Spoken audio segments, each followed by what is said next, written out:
to go out there.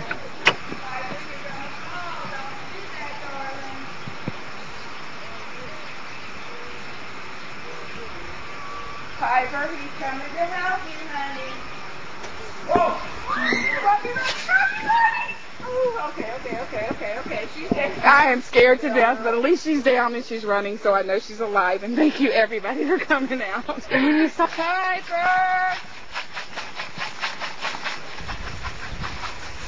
I just heard her cry. She's somewhere in this area. Piper!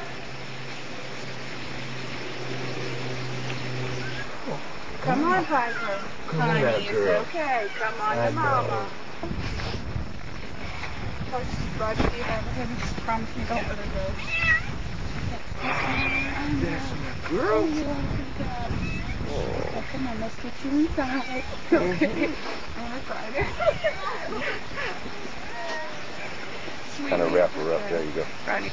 She's part of the family. She needs her eye looked at. It's really affected while she's up there. Does she seem hurt or anything? No, she seems to be pretty strong right now. She's not favoring her ribs where she broke that limb when she fell down. What's the next step for you guys?